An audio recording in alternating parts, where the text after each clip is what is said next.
You are listening to Dove Valley Deep Divers with Erick Trickel and Lance Sanderson. Ball comes out of the hands of Newton. It's on the ground, picked up by T.J. Ward at the 4-yard line. Vaughn Miller did it again. On Overtime Media. And it looks like we're live. I'm going to take just a second here to add in the Mile High Huddle Facebook group really fast to get everybody on Facebook joined in with us. Give me just a second as I wait for green check marks across the board. We are good to go. Mile High, hello, everybody in Broncos country, and welcome into another episode of the Dove Valley Deep Divers podcast. I'm your host, Lance Sanderson, and joining me, as per usual, is my good friend and colleague. He is Denver Mile High Huddle senior NFL draft analyst, the one and only Erick Trickel. Erick, man, we're like on the doorstep of the NFL season. I mean, we're less than a week away from being able to watch actual real NFL football as the season kicks off with the Tampa Bay Buccaneers hosting the Dallas Cowboys. The Broncos obviously have their game on Sunday at 11. That'd be Sunday, September 12th at 11 o'clock Eastern Mountain Time, against the New York Giants. Are you getting excited? I'm getting pretty damn excited, I tell you what. I mean, it's actual football's back. I was excited for the preseason, being able to go and watch some of these guys as they compete for a roster spot.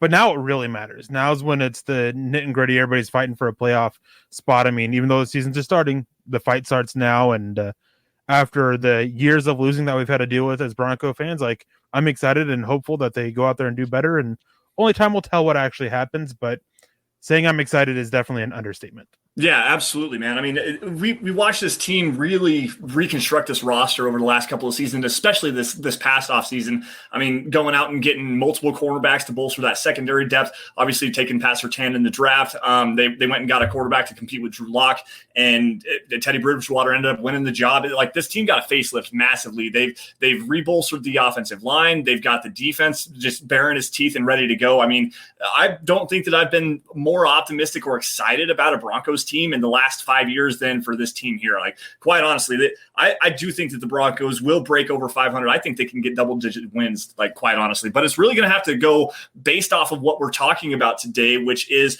what does it mean for the Broncos and what does it mean for Vic Fangio if they don't get off to a hot start. So before we get into that, though, guys, I got to get some matters of business out of the way here really fast. You guys, again, are watching the Dove Valley Deep Divers podcast. You can follow me on Twitter by finding me at Sanderson MHH, and for Erick, at Erick Trickel. While you guys are at it, make sure you guys are following at Mile High Huddle. That is the mother account where you guys are going to find breaking news and analysis on your Denver Broncos. There's going to be film articles. There's going to be opinion articles, just overall analysis, anything Denver Broncos related. That's where you're going to find it. Facebook supporters, make sure you go to facebook.com/Mile High Huddle and click that blue Become a Supporter button so you can get some premium content like the Trickel Zone and like Kelberman's Corner and Broncos Book Club with Chad Jensen on Sundays as well. But with that, guys, Erick, I kind of alluded to it before we got going in on this here. It's no secret. The Denver Broncos have been awful in September. I mean, Shelby Harris just said it the other day in an interview, I believe it was a press conference, where he said, everybody knows it. We suck in September. We have to do better. Like, plain and simple, the Broncos are 0-7 in the past 2 seasons under Vic Fangio. They have to get off to a hot start this season, man. What do you think? Well, I mean, that's especially the case when you look at the schedule they have. The New York Giants, and the biggest thing when you look at these schedules is looking at the quarterback. All right. Daniel Jones, he shouldn't scare any defense, really. I mean, the New York Giants, this is basically his last year to prove to them that he can be a franchise quarterback or not. And he's trending in the wrong direction. So against this defense, like, yeah, Denver should be able to easily go out there and handle the New York Giants offense. But the issue is going to be, can the Broncos offense go out there and move the ball against a Giants defense that is a little bit better than a lot of people realize. Now, after that, you have 2 rookie quarterbacks. I mean, no, Trevor Lawrence was a top pick. I know Zach Wilson was a number 2 pick.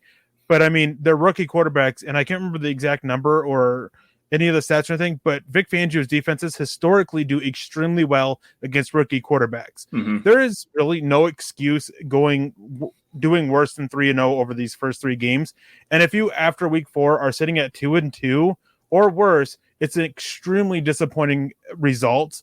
And it's just got to be better. You got to take advantage of the easier games, I guess would be the easiest way to put it, the best way to put it, even though no football game's easy, never, no such thing as a given game.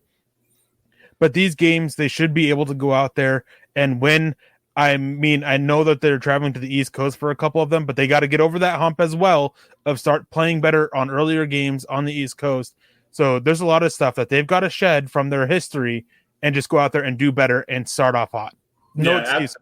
No, absolutely not. I'm going to say hello. Like, we got some super chats rolling here. Let's just say hello to the chat really fast. Cody W jumping in here with a $2 super chat. 9 wins. We're good. I think they could do better though. I'm with you on that, Cody. There was another one that came in from Stu Meat all the way up at the very top here. Let me grab that. $1.99 saying, how's it? What's up, man? Thank you all for joining us on the Dove Valley Deep Divers podcast. We got Kenneth Patterson in the house tonight. Excited to watch some CU Buffs tonight. I'm excited to watch that game as well. I'm really curious to see what Northern Colorado looks like with Ed McCaffrey at the helm. And Max McCaffrey, his son, is the offensive coordinator, and I think it's Dylan McCaffrey is the quarterback. So they got the McCaffrey trio there at UNC. I'm really kind of curious what that looks like. James Koch, is it Koch or Koch, or how do you spell your last name, buddy? Get back to me. Thank you there for joining in with us, the whole Bullen situation. We're going to kind of stay away from that for a little while. Dylan Von Arks, what's going on, man? Desert Creature. We've got orange-colored glasses. How's it, Broncos country? What's going on, man? How we doing? Facebook user, you have a setting on your Facebook page that doesn't allow your name to transfer over into our service on StreamYard. So go check your settings, and we'll shout you out by name next time. I promise you on that one. Sean Burns in the house as well. Peter Middleton joining us from over in Cambodia, doing the Lord's work and helping shout out stores. We really appreciate that, man. Let's see here. Anybody else? We have Klee Torres. That's a new name. Talking about Johnny Bullen. We're going to stay away from that. Wicked Royalty. Hello, everybody. And again, thank you for joining the Dove Valley Deep Divers podcast. To get back to the conversation, though, it is imperative. Like, quite honestly, Eric, you kind of alluded to it there with the Giants, the Jets, and the Jaguars to open the season up. Well, Jaguars, Jets in week 2, 3, respectively. But those teams combined for 9 total wins last season. 9 total wins, and 6 of them came from the New York Giants. So if the Broncos can't go out and really bully with this roster, like I said, they've got a high-quality roster. Teddy Bridgewater taking care of the football, should hopefully be able to control the football, move it, and keep it away from making bad mistakes with the football and turning it over and whatnot. A defense that's going to just be hounding all over these quarterbacks. There's really no excuse to not go at least 2-1 in the first 2 games. I mean, it's hard for you to say 3-0 just because we're going to New York. It's September 12th.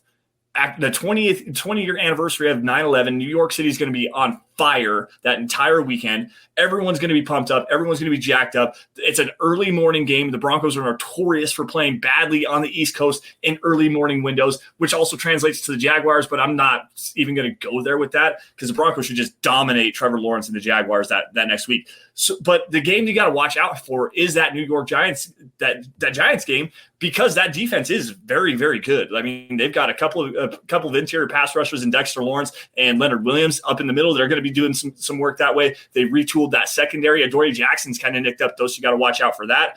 But, man, I mean, the Giants game is the only one that the Broncos should really struggle with, and they should still actually dominate that football game, especially defensively. I mean, and the big thing with the Giants isn't necessarily that they have a lot of talent on their defense. I mean, not saying that they're not talented whatsoever. They've definitely got some talent, and they have, in my opinion, the most underrated linebacker in the NFL in Blake Martinez. He is so good, and it's just going, and he really does help dictate what your offense does and what they can do and can't do. So watch out for him against Noah Fant. They just don't have the depth in the secondary to really go and handle the Broncos receivers. So that's where I'm looking at the Broncos to come out and be able to win this game. And then that Giants offensive line is a complete mess. It has been for years. Daniel Jones is Daniel Jones.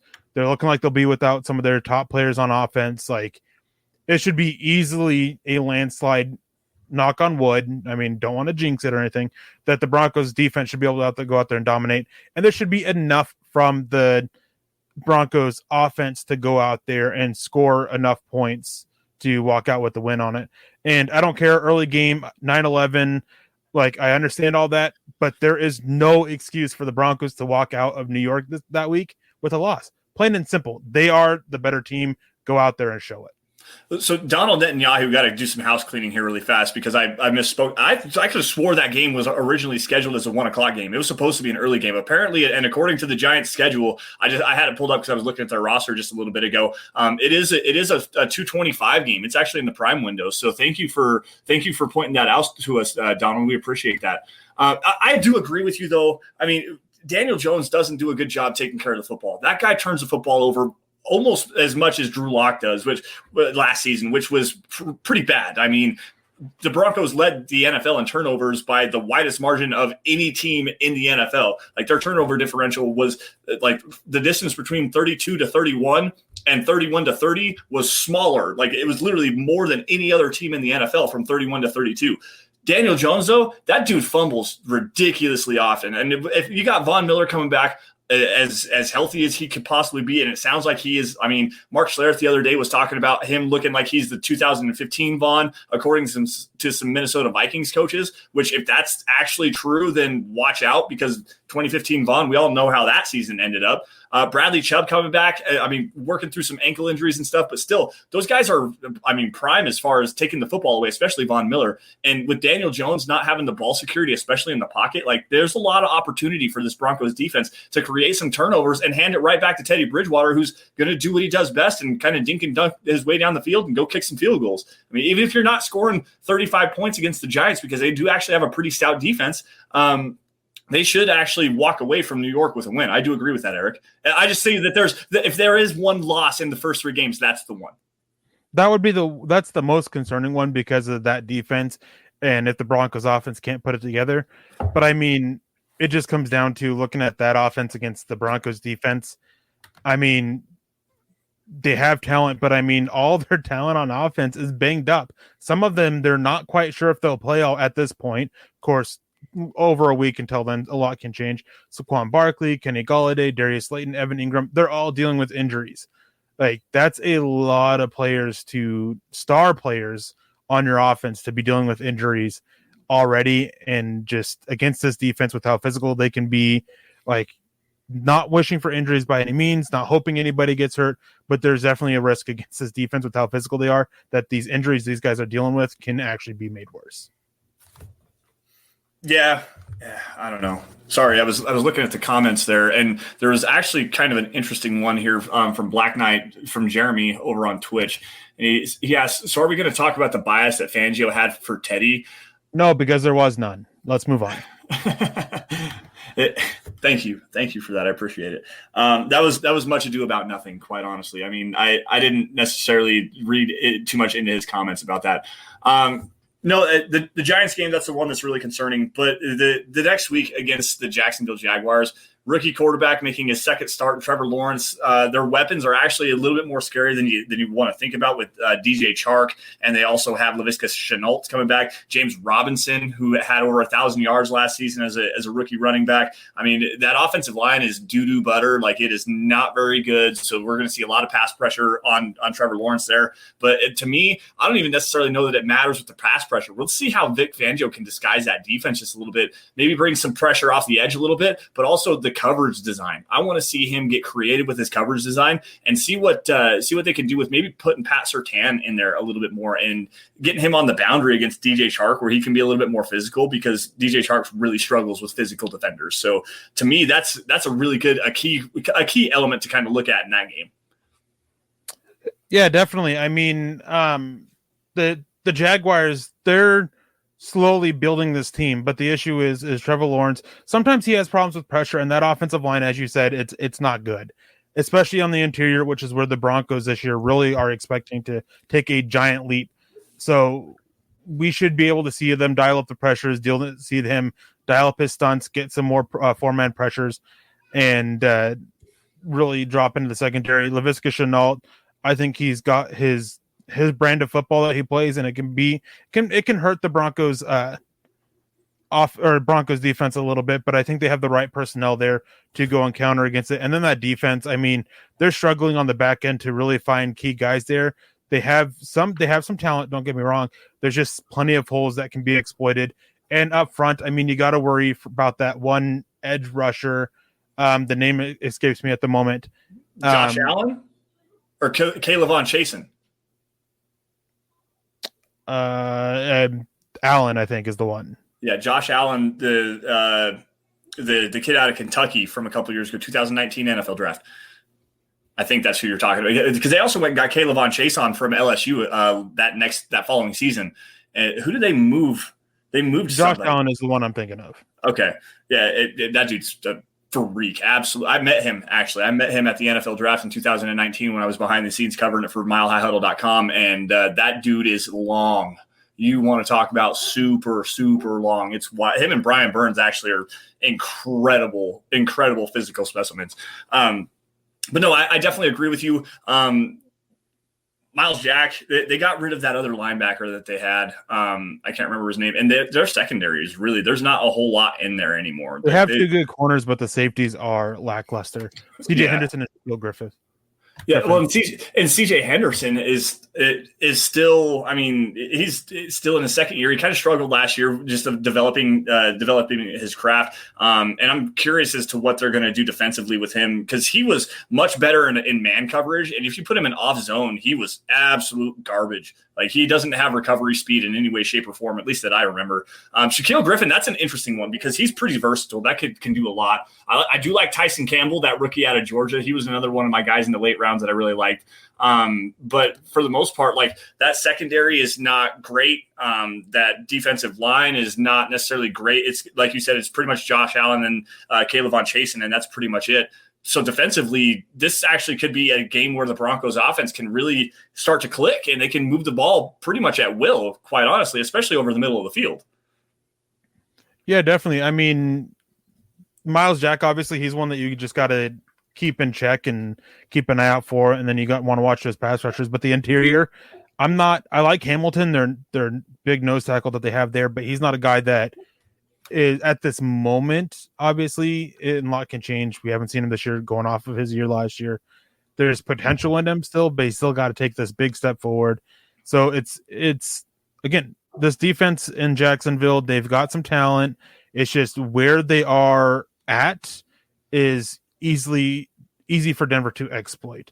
Now, real quick, we got some people coming in with stars, and some who may not have star, but we can't see who all stars.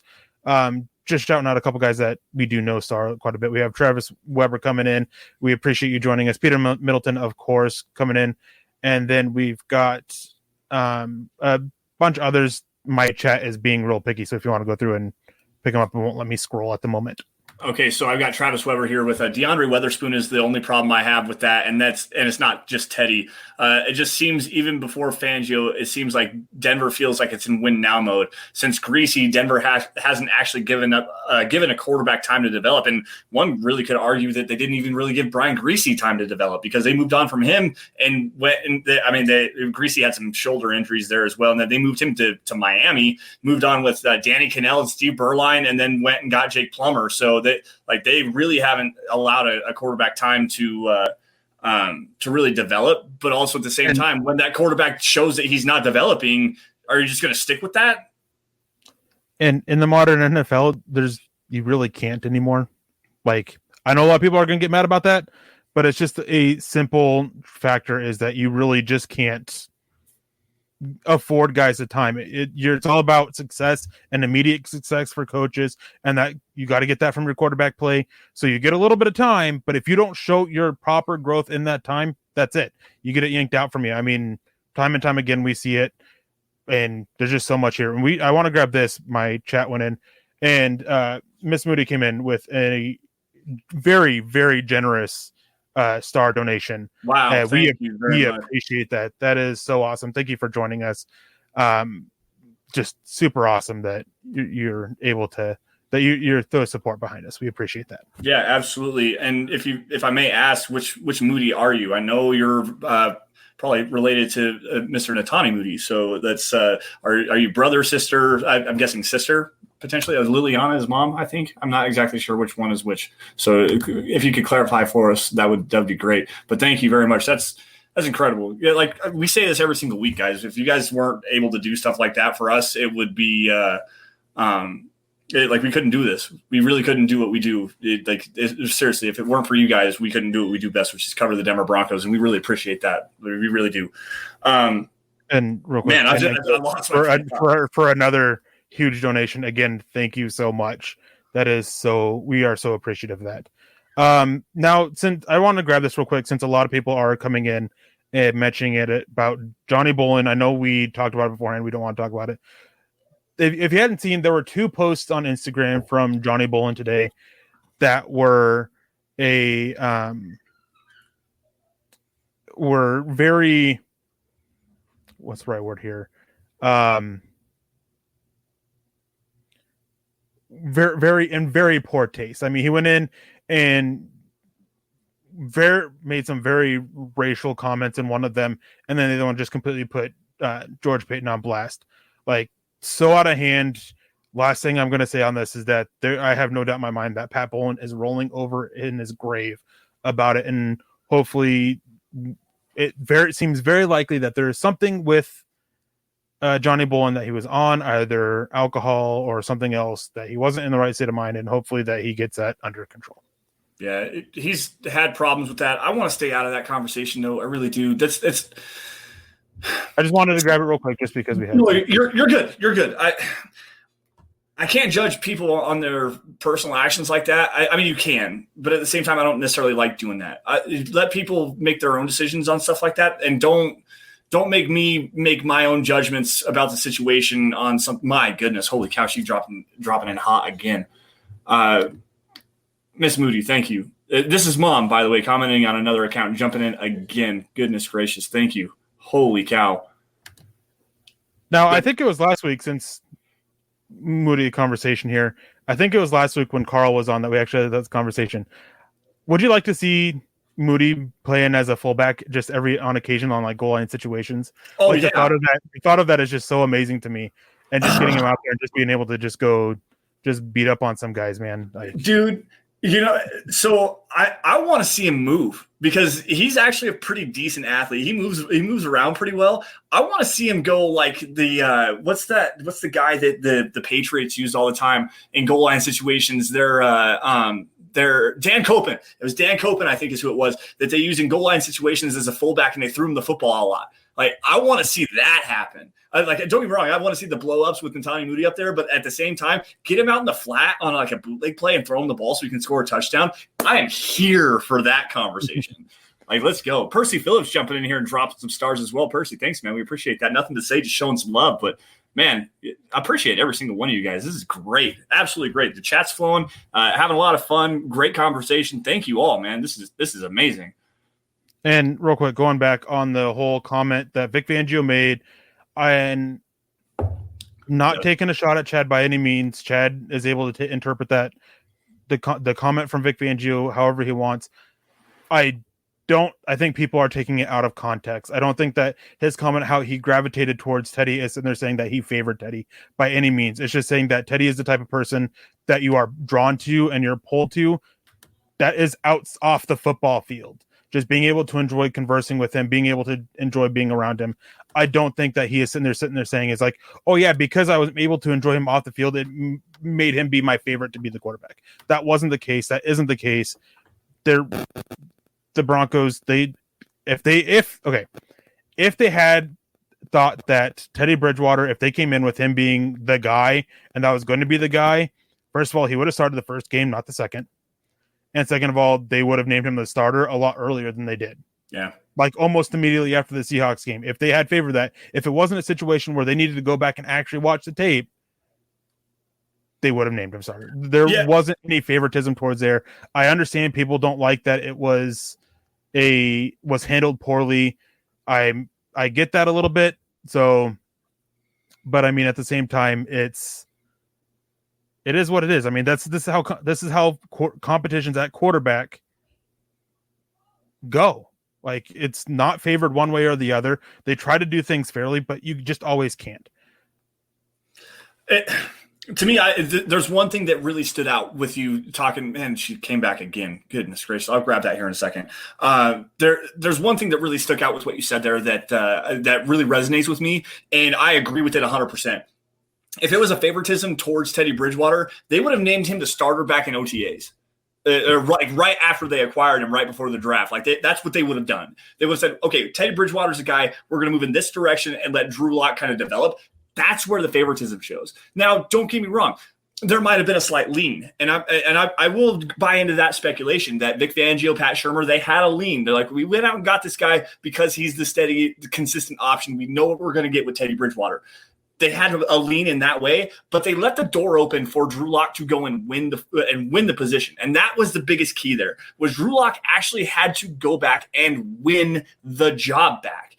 They brought in Teddy Bridgewater, and I kind of have this conversation on my Twitter account all the time about how Drew Lock lost his job the second week 17 ended last season. And it might even have been before that. Like, he lost his starting job for 2021 last year. That happened a long time. Everybody knew it because everyone knew that the Broncos were either going to be in the quarterback market going and getting a veteran or going into the draft and going and getting a guy. Drew Lock already lost his job. He had the opportunity to win it back, and he just didn't. That's just plain and simple the truth. Drew Lock lost the job, and they just went to the incumbent, the veteran option that they went out and picked up to give the job to, essentially. Like, it's kind of a backwards thinking about it, but that's the way that I like to think about it. It was Drew Lock didn't do enough to win his job back. And here's the thing on this, and the last thing I'm going to say is Kenneth Peterson said, it's made a comment about Lock stinking it up in the preseason. Oh, wait. No one said that Lock stunk it up. It just wasn't enough. I understand that, he went out there and he threw a big touchdown pass to KJ Hamler, but the competition goes beyond that. There were other issues in this, and I've talked about it before. And the biggest issue that with Drew Lock that we saw with Teddy Bridgewater actually do, calling out the blocking assignments. That is something that Drew Lock has consistently struggled with. Going back to college, we saw that in Teddy, and I'm sure that played a huge factor in the decision, as well as things that we don't see. None of us have an idea of how things were going on in the film room, in the meeting room, and I bet you that there was a good amount, probably 45-50% of the decision was factored in from what they were seeing in the film room. Yep. So I actually want to expand. I'm going to grab this one really fast because Mrs. Moody is jumping in here again. This was earlier. She dropped another large amount of stars and then commented it back. She said, I told Chad that I will send 40,000 stars, so I'm keeping my word. And that is amazing. That's just incredible. My goodness. Holy cow. Thank you for all of your support. And I hope that I really do hope Netanya Moody has a great season this year. I hope he wins a starting job. I hope that he can actually develop and turn into something because he had a lot of talent. It's just unfortunate he had the injuries back at Fresno State because he would have been a second round pick and probably a starter on any other team. And I hope he gets there. I really do. I love Netanya Moody. And since people are throwing out the stats and everything, Drew Lock also fumbled 4 times. Just saying.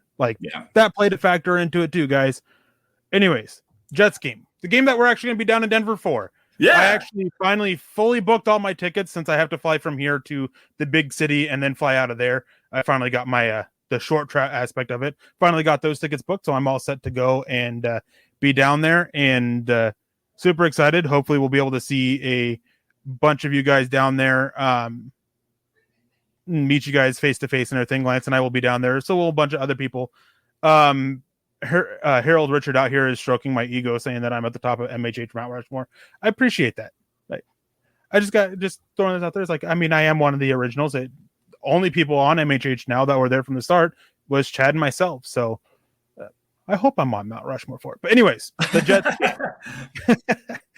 As I said, we're going to be there for it. We're going to have a big thing before this. And Chase, I know Denver airport's a mess. Please don't. I have such anxiety about trying to get back right now, and I haven't even left. We're still 3 weeks away. Please don't feed into my anxiety. Hey, it's good, dude. It's good, dude. I'll be there. I'll be there to pick you up. I already have it all cleared with work. We're good to go. All I got to do is just get down there early enough to get us checked into the hotel. I'll pick you up at DIA coming right out of the gate, and we'll be in and out of there. No worries, dude. All right. Don't worry about that. I got your back, dog. And Benjamin, are you talking for the Jets game? I'm not going to the game. I'm not going to be able to actually go in. I'm not able to get a ticket, but we're going to be there tailgating. That's what we're going down there. Our meet and greet is. Chad has a lot more information about this. I just haven't ever committed it to memory.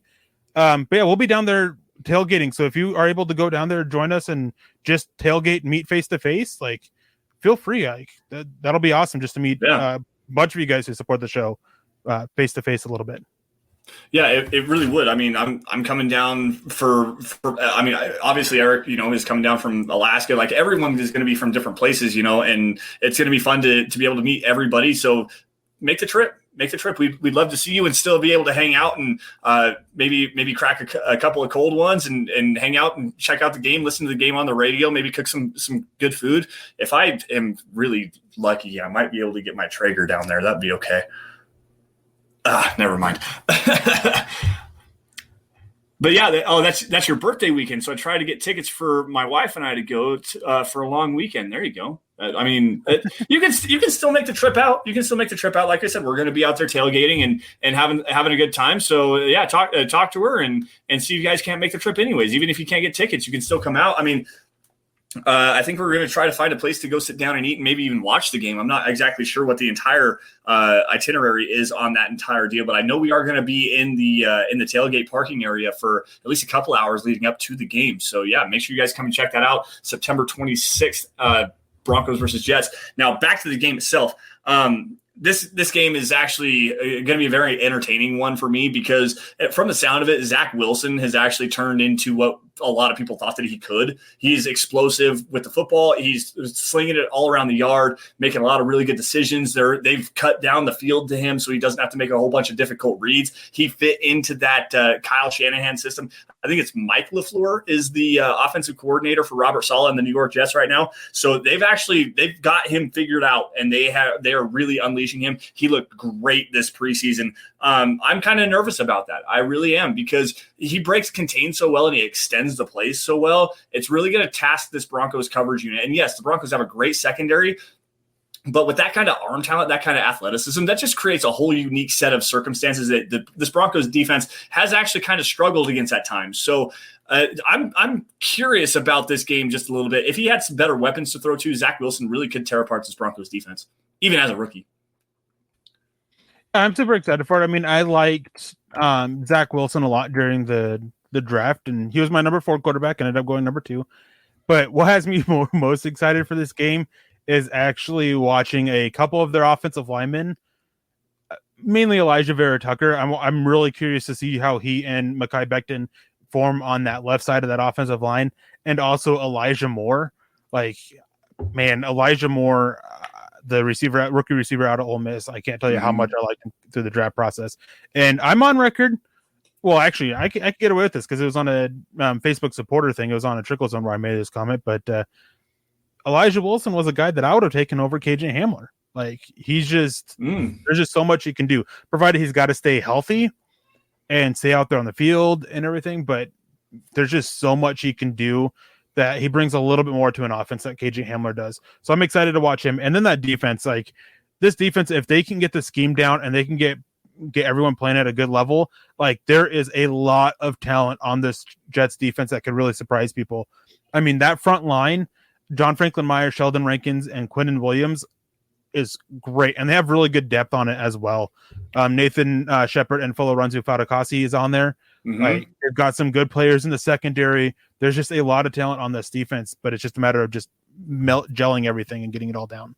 And now that I'm looking at their wide receiver core, because there was a comment in there about in the chat stream about how they were just kind of average at wide receiver, and while that's not necessarily wrong, they got some ballers in there, dude. Jamison Crowder actually is a really good wide receiver, especially as a slot option. Corey Davis on crossing routes is one of the best wide receivers running that crossing route in the NFL. And then if Denzel Mims can somehow figure out a way to stay healthy, that was a guy that I really, really liked a couple of years ago. And I think it was 2000. Was that 2019 or was that 2008? No, it's 2020. Sorry, it's the 2020 NFL draft. Denzel Mims from Baylor, really good blocking wide receiver, big body, big athlete. Really put on a show at the combine. Inconsistent hands at times, but at the same time, if he could actually get healthy, he would be a really good X receiver and a good complement to Jamison Crowder and to Corey Davis. And then you have Elijah Moore as a shifty little slot guy. Man, like there's there's some potential there. There really is some, and they also went out and they brought in Tevin Coleman, who is familiar with that Shanahan scheme at the running back position. They also have Michael Carter as well, who is a guy from UNC. He was actually the backup, not really a backup, but the dynamic duo of Javonte Williams and Michael Carter. Michael Carter's a pretty good back, and that Jets offense might actually be legit scary. They really could. It all comes down to what Zach Wilson's going to be able to do, but if the play calling's good and they can scheme some things open for him, that offense might actually turn around. It really could.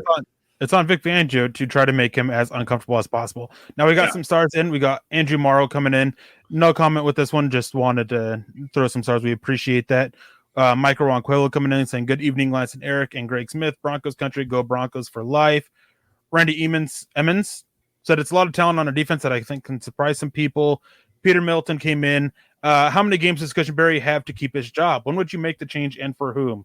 I'm very simple with this. It would quarterback, like making a switch from Teddy Bridgewater to Drew Lock, or if Drew Lock won to Teddy Bridgewater, 4 games. Every 4 games first 4 games I evaluate, then from there every 2. And you go and you evaluate that. And that's why I'm on Cushenberry. If Cushenberry is struggling through the first 4 games, take a seat, move over Graham Glasgow, enter Moody. Like, it's that simple for me. And it's 4 games and then 2 after that for me, which I know is going to ruffle some people's feathers from it. Michael Ronquillo again with some stars. Thank you, Michael. We appreciate that. Andrew Lampy says, so little Bolin seems nice. To be fair, he's been in the news quite a bit and not always for a good thing. And Mark Lindley came in with the $49.99 donation, says, what's up, guys? I'm rolling with Teddy based on his decision making. I went back, did my research. It comes down to experience, especially working with Drew Brees. I still like Locke, but him and Shermer don't mix. Anyways, have a good night. Hey, Marks, thanks for joining us. We appreciate that. That is a very generous donation. Again, very appreciative of that. Thank you for joining in with us. And not to poke at you or anything like that, I just got to say is that when Pat Shermer was hired, it was just praised for what his offense could do for Drew Lock. Mm-hmm. There were elements in it that Drew Lock didn't fit, and when they make changes, Drew Lock helped. But the biggest thing is that Pat Shermer's offensive scheme is going to ask the quarterback to make full scans of the field, full reads of it. And that is something that Drew Lock struggled with. And it was once they cut it down that he started to do better, reading one side of the field, making one read and throwing. That's when Lock started to do better. So I guess in that aspect, Pat Shermer didn't really fit with him, but it goes beyond that. To me, the decision making with Teddy Bridgewater, it doesn't just go with the decision making on where to go with the football post snap. It's pre snap. You see a lot of the quick decision making that he made. That's why he is known as check down Teddy, because he'll be looking 1 read, 2 read. He'll see that before it even happens, and he'll know those reads aren't there. I'm going to dump it off. And it happens a lot, and you can't fault a guy for it. He's at least taking a net positive gain. You cannot go broke taking a profit. You just can't. And on that note, here's the thing that actually ruffles my feathers a little bit about that, is that taking checkdowns isn't a bad thing. The issue is if you're making 1 read and then going to the check down, and that's not what Teddy Bridgewater does. He makes his first, his second, his third read. Depending on pressure there, he then goes to the check down. He goes through his progressions before he gets to the check down. And so it ruffles my feathers that this is used as a big negative for him, but it's not like that's the first place he goes with the ball or with his reads. And the other thing is for all the crap that he gets for doing that, he actually threw beyond the sticks at a higher rate last year than Drew Lock did. I was actually hoping that you had the specific numbers on that. I think it was like 64. It was like 64% of the time, I think Teddy Bridgewater threw past the sticks on third down. You sent it to us in the group chat, so you might be able to pull that up here in just a second. So it was like Drew Lock threw it like 74% of the time, short of the sticks on third down, which was a bottom 15 number in the NFL. Teddy Bridgewater threw it like 62% of the time, which was top 8. So this narrative of him not throwing the ball down the field is completely false. So Teddy Bridgewater threw short of the 62% of the time on third down, which was 14th. It was 14th lowest rate. Lock 74% was 8th highest. Yeah, so I had it backwards. Apologies for that, but thank you for clarifying on that. Regardless, if Teddy Bridgewater's only going short of the sticks on third down 62% of the time, this narrative that he can't pick up, and now there's some down and distance situations here. Now, if he's behind the sticks, then yes, I will agree. He doesn't push the ball down the field. He's going to take the check down, live to fight another day, punt the ball away, and try to not turn the football over. I will agree with that. That is a very true thing. You can see it on all of his tape. Holding penalties, false start penalties, those are a killer if he can't get 7 yards back on that very next play. And that's what he's going to go to. He's going to try to get you back ahead of the sticks and try to get you back in schedule with the offense. And if he can't do that, then, yeah, that's what he's going to do. He's going to dunk it down. He's going to punt the ball away, and we're going to go and find a way to have better success on the next drive. And before somebody comes in and says that, I'm a Teddy Bridgewater lover, Drew Lock hater, whatever, I have a film piece coming out. I'm working on it now of Teddy Bridgewater breaking down all of his interceptions. And I don't hold back on Teddy. Some of his interceptions last year were terrible, and they were on him. Like, blame goes where blame goes. Plain and simple. That's how I've always been. And some of Teddy Bridgewater's interceptions last year were like, okay, what the heck were you doing?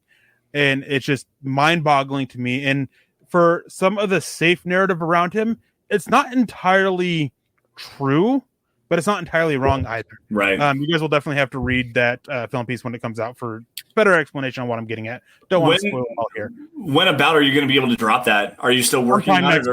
Okay. I hope to finish it up tomorrow and then probably get published Sunday or Monday. Right. Anyways, Travis Weber came in with some stars. Appreciate that, Trevor. Travis. Sorry, I got the Michael Ronquillo here jumping in. Go Broncos for life with $10 worth of stars, man. Holy cow. Thank you, guys. Really appreciate that. I got another super chat here coming in from Chase Wellner, $5 super chat. Good pod as always, fellas, with the thumbs up. Yeah, that's right, guys. Hit that like button, please. Wherever you guys are watching this, YouTube, Facebook, Twitter, Twitch, doesn't matter. Punch that like button right square in the face. We really appreciate that because that's one of the most organic ways that you can do that. If you guys break your computer screen, we are not liable. Yeah, please don't actually punch it. Like, that would be a bad idea. Michael Ronquillo says that we've reached 500,000 stars on Facebook. Holy cow. Wow. I knew that so that means the Von Miller jersey's on. That means the Von Miller jersey's going. Definitely, for sure. We didn't get an update before we went live, but yeah, there's no doubt that somebody's winning a Von Miller jersey. Yeah, that's great. Good luck to all of you who are entered to win it. Yeah, absolutely. Hopefully that's breaking news for everybody. I'm glad that we got to do that on our show to say that, hey, by the way, there's a Von Miller jersey given away coming up here soon. If y'all didn't know, if you donated stars, you're entered in automatically to the drawing. The more stars you donate, the more chances you get. But if you donated stars on Facebook, we are giving away a Von Miller jersey here in the next couple of days. Check back up with the Huddle Up podcast with Chad and Zach. Probably on Sunday night, I believe they might be talking about that, maybe Monday. But keep in tune with the Huddle Up podcast because they are actually going to release all of the details on that. Andrew Baker came in and said, "Sup, gang, hashtag MHH for life, hashtag DB for L. It's all over, but they're crying, LOL, JK. Hopefully not. But hey, the next star raffle should be Erick's prize Star Wars collectibles." Man, okay, that's not funny. We're going to need to do another giveaway one of these days. And you know what? I think I have an idea. We've got time. We do got time. And you and I are going to be face-to-face in person here soon.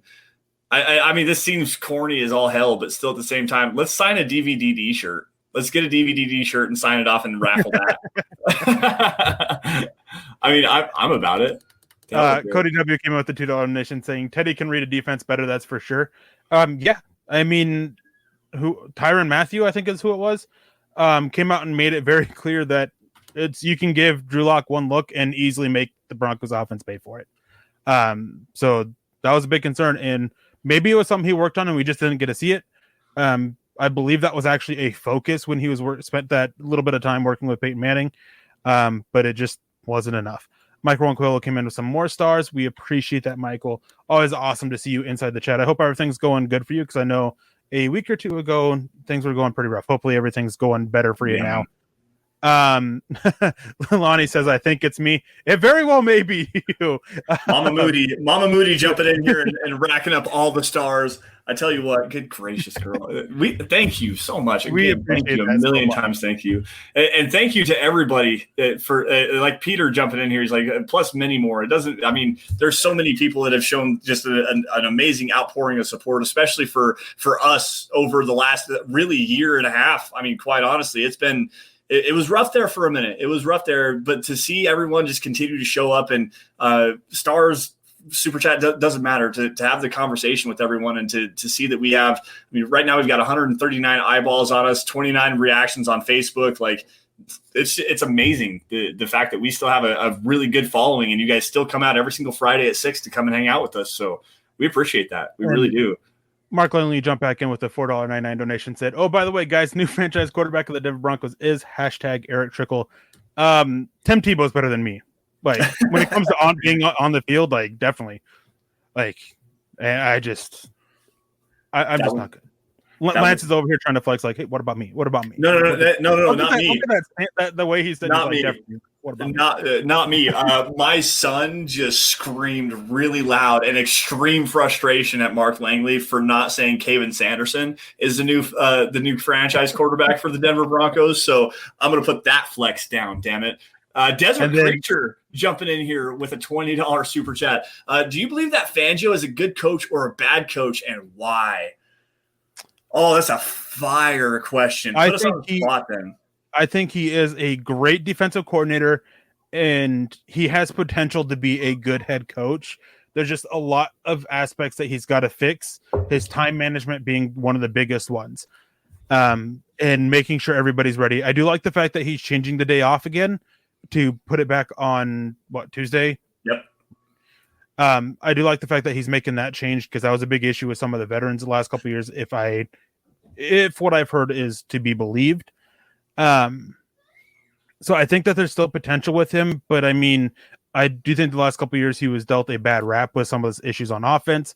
The first year not having any say on his offensive coordinator and being stuck with the guy who was first time on the job, who I know a lot of people out there like Rick Scangarello, but it was very obvious he was in over his head. Yeah. And then Pat Shurmur, who was his guy. But there's no excuse for Vic Fangio this year. It's put up or shut up. This is his coaching staff. He's picked them. It's time to go out there and perform. They've done a lot to put better talent around the quarterback, to build the defense. No excuses. It's time for him to either end this debate on if he's a good coach or a bad coach and go out there and either be a good coach or just be an okay coach or a bad coach, depending on how you look at it.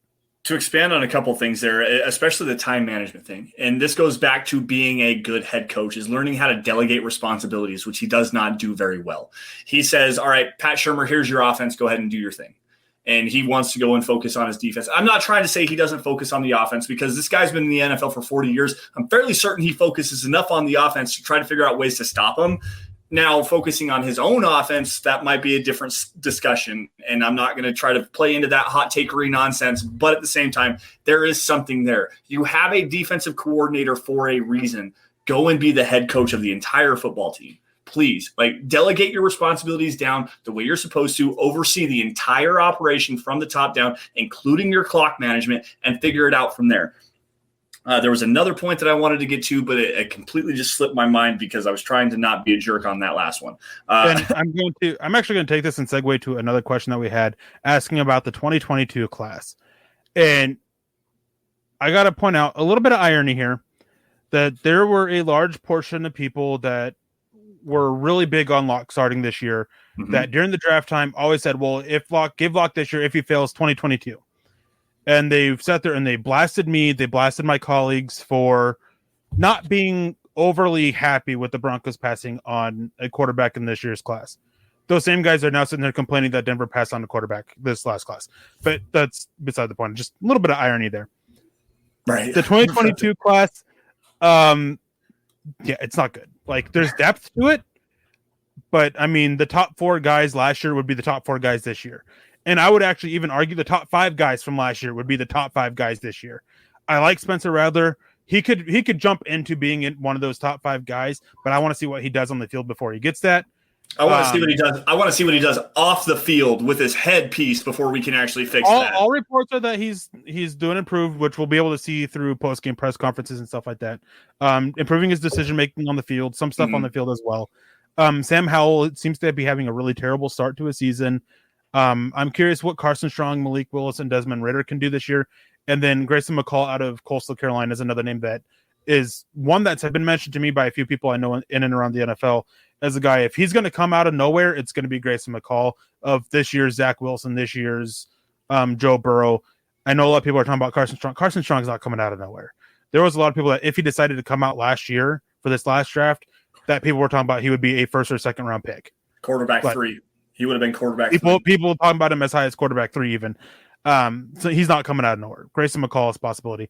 But more options doesn't always mean better options. I was going to say, and then you've got guys like Matt Corral. You've got Keaton Slovis in there as well. And those are all bottom-level starter guys, in my opinion. I'm not I want to see what Matt Corral can do to improve this year. Yeah. Keaton Slovis and Phil Drickovich, those are guys that, they make Teddy Bridgewater's and Mac Jones's arm look like a freaking cannon. What's that Johnson Robinson guy that we watched a couple of weeks Dorian ago? Thompson Robinson from UCLA. That's the one. Thank you very much. That kid's actually pretty electric. If that might be a guy. Like, honestly, if he can speed up his processing and not just be a one-read quarterback and run, he could actually turn into something. It's a lot of the same questions to me as Malik Willis. Malik Willis probably has some better arm talent, quite honestly, but as far as being a one-read and run quarterback, I think that they both have that opportunity to really shine if they can speed up their processing, go through the reads a little bit better, and clean up some footwork. Those guys could be some guys to really watch out for. Yeah. I forgot what I was going to say now.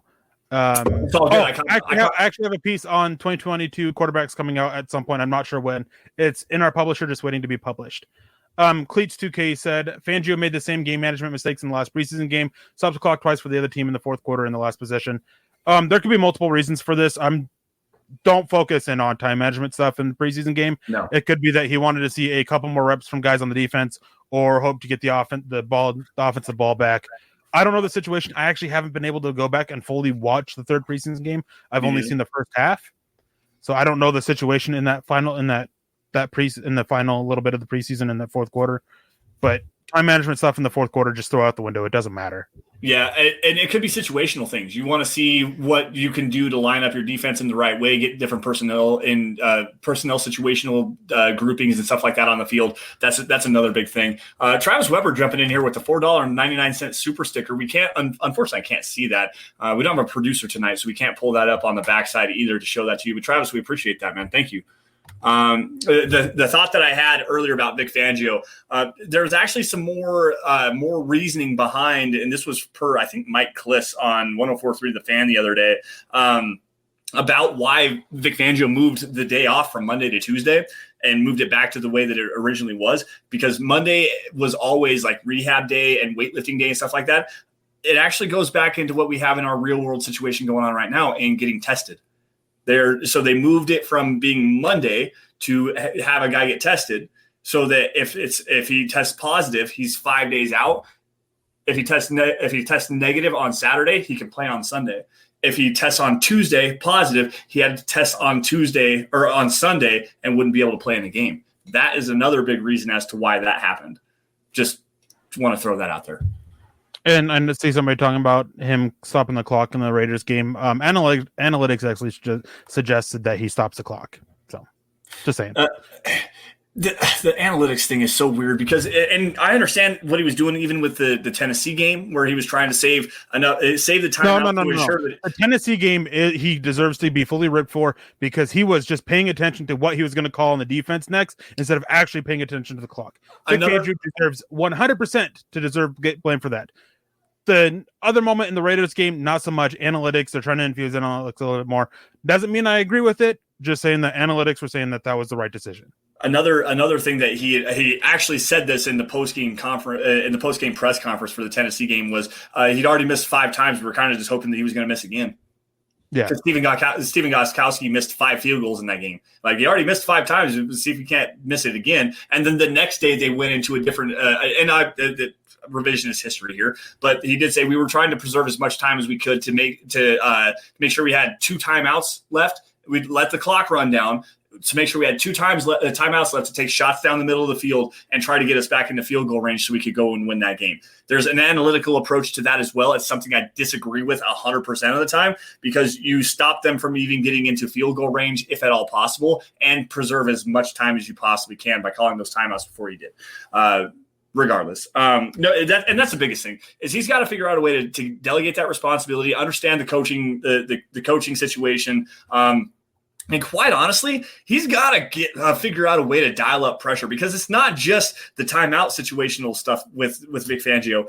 Go back even to his first season as the head coach. They had a 3-point lead, or actually I think it was a 1-point lead against Chicago, and they let Chicago drive down the field and kick a game-winning field goal. This is Chicago with Mitchell Trubisky, by the way.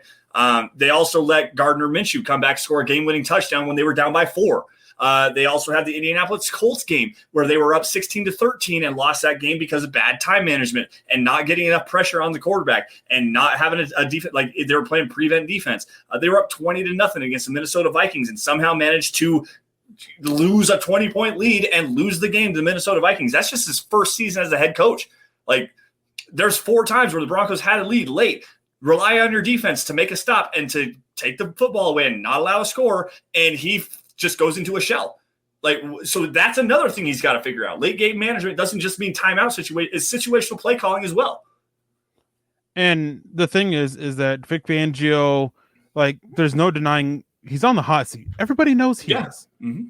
Like, it's just a matter of, can he show growth from it?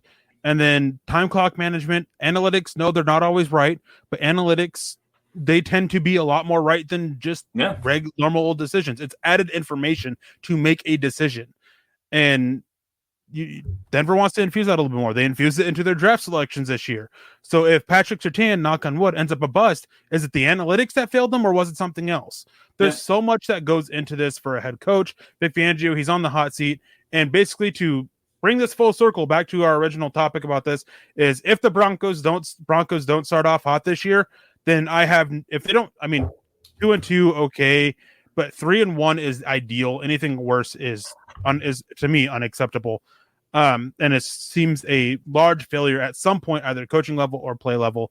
But at that point is like, it would be very hard for Vic Fangio to turn around and keep his job. It would need a big push for the playoffs at the tougher part of the schedule for him to keep his job if they don't start 3-1. Yeah. And anyways, we have Mark Langley coming in again with a $10 donation saying, well, I'm putting up the flex up, Lance. Damn it, your son will replace Fangio as the franchise head coach. And that's why you love me, Lance. I'm unpredictable. This is very true, Mark. You are always unpredictable, and I appreciate the shout out on that one. Gary Leeds Palmer jumping. I got a Facebook friend request that I need to go accept from you, Gary. I haven't actually done that yet. Dropping some stars here. We appreciate that. Thank you for jumping in as always. Michael jumping back in with even some more stars here. And thank you, Michael, for that. We appreciate you, buddy. Let's see. Is there anything else? And I actually want to expand upon that, Eric. And I wanted to get into it a little bit more into detail, which unfortunately we don't have the time to do that. We're running about 57 minutes right now. So we're going to have to get out of here in just a couple of minutes. But really, you can break it down by situation. The Broncos are 4-0. Teddy Bridgewater's playing well. Obviously, Vic Fangio is doing a pretty decent job, and you're well on his way to potentially letting him have that 4th season in his 4-year contract. 3-1, same kind of a thing. You drop a game to probably the Baltimore Ravens in Week 4 on that one. 2-2, you're a little frustrated because that means you more than likely dropped that first game to the Giants and also the game against the Ravens. And that game against the Ravens is also at home. So that to me is not quite the worst case scenario. If you go worse than 2-2, though, Vic Fangio's seat goes from like just a little bit tepid, like where it's starting to heat up on the bottom side. You go 1-3 in the first 4 weeks, it's on fire. And if you go 0-4, he's gone. Like if you go 0-4 to start the season, you are gone, Vic Fangio, because there's no way that you should lose all 4 of those first 4 games. Not a way in hell. If he ends up worse than 2-2 after the first 4 games, his butt will be redder than Darth Vader's lightsaber.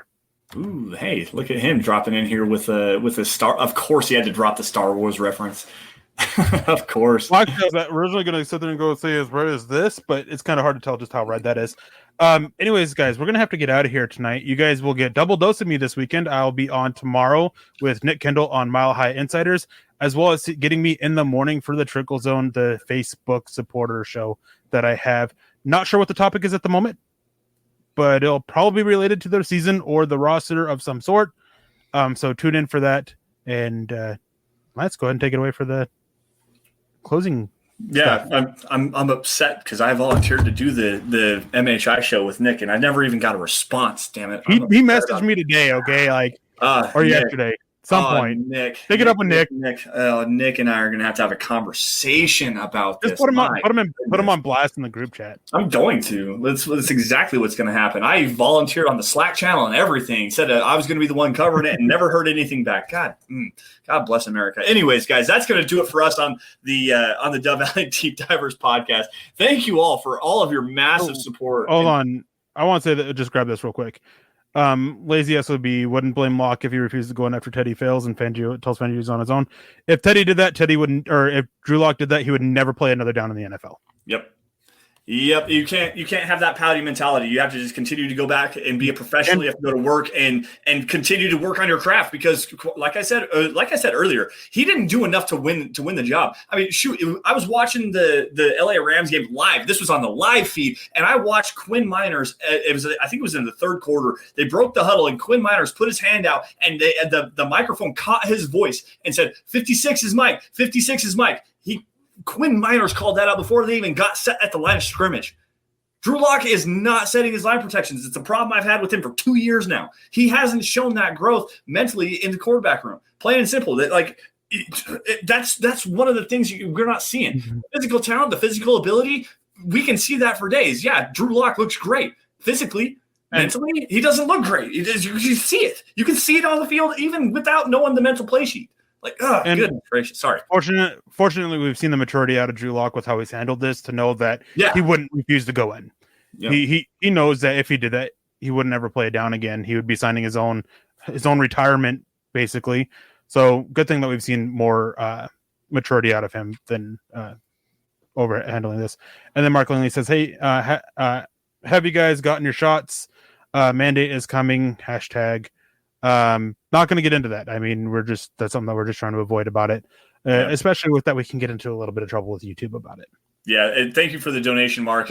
Don't want to get ourselves in any kind of trouble with anyone up top and whatnot. But anyways, guys, with that, we're going to get out of here on this wonderful Friday, by the way. I am so ready for the weekend. Thank you all for joining us on the Dove Valley Deep Divers podcast. You guys can find me on Twitter by finding me at Sanderson MHH. Click that follow button, guys. I'm spitting out some fire takes up there right now. And also for Erick at Erick Trickel. Guys, while you're at it, follow the podcast account. Find out what we're talking about every single Friday at DVDD_pod. Also at Mile High Huddle. That's the mother account where you're going to get breaking news and analysis, film breakdowns, and opinion articles on your Denver Broncos. Pretty much anything Broncos related, you're going to be able to find it at Mile High Huddle. Facebook users, make sure you guys go to facebook.com/Mile High Huddle. Click that blue Become a Supporter button where you guys are going to get premium content like Broncos Book Club, like Kelberman's Corner that has hot takes that hold water, and also like the Trickel Zone, which Erick airs on noon on Mountain Times on Saturdays. Erick, what's up on the Trickel Zone this week? Well, as I said, I'm not really sure what it is. Probably something either schedule related or roster related. Not sure at the moment. Probably won't be decided until just before I go live, actually, as how it's been. But definitely. And I'm definitely super excited as things that I've got planned going into the season. If NFL Network if NFL.com fixes some stuff, might be able to get some game breakdowns, play breakdowns, stuff like that live on Facebook supporter. So now's the time to go and sign up for that. But of course, that's a little bit relying on NFL.com fixing their non-broken thing or thing that wasn't broken in Game Pass, trying to make it better. I'm still angry about that. Yeah, me too. I also have this sheet of paper that I'll take a picture of and send it to you because that actually might be some fun just for, a quick over and under kind of deal. Wyoming just passed sports betting, and I'm really looking into that. And there's some over under things that I want to get into. That was something I want to talk about a little bit tonight if we had the opportunity to, but we didn't regardless. Anyways, back to the matters of business here. Guys, I'm rocking this Dove Valley Deep Diver hat right now. There's a new Dove Valley Deep Diver shirt that has the hashtag state of being on the backside of that. There's a face mask. There is a coffee cup. There is anything to suit your fancy. If you guys want to get something like that, head on over to huddleuppod.com. That's the merch tent, guys. You're going to be able to find something to support every single show. MHI, you've got Building the Broncos. You've got the Huddle Up podcast. Something to suit your – I think they actually have some coffee cups up there for Broncos for breakfast. If not, they were working on that. I know that. Anyways, guys, huddleuppod.com, that's a great way to show your support. And guys, if you're not financially able to do so, and you don't, or maybe that's just not your bag. I mean, buying merch and stuff like that to support a podcast, not everybody doesn't suit your fancy. I understand that. But what you should be doing, what you should all be doing is these three things. Subscribe wherever you guys are watching.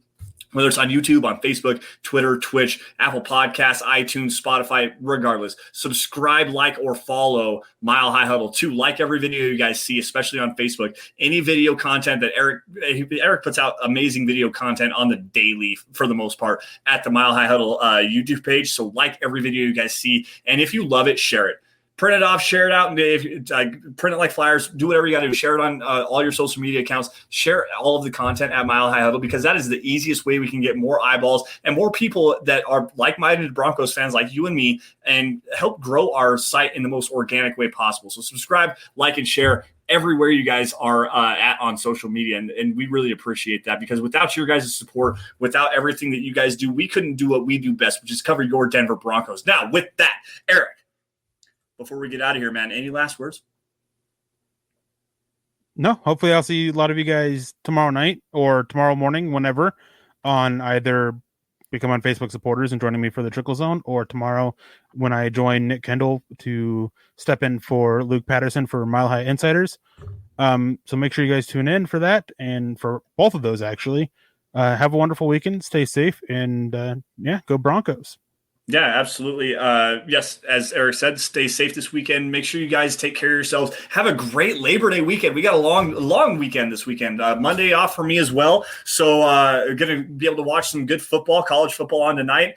Go Northern Colorado, because I want to see the upset for sure, just because I can. It's going to be a great weekend. I cannot wait to see you guys next week. Same time, same place. Again, thank you all for joining the Dove Valley Deep Divers. Y'all stay safe. Take care. Have a great weekend.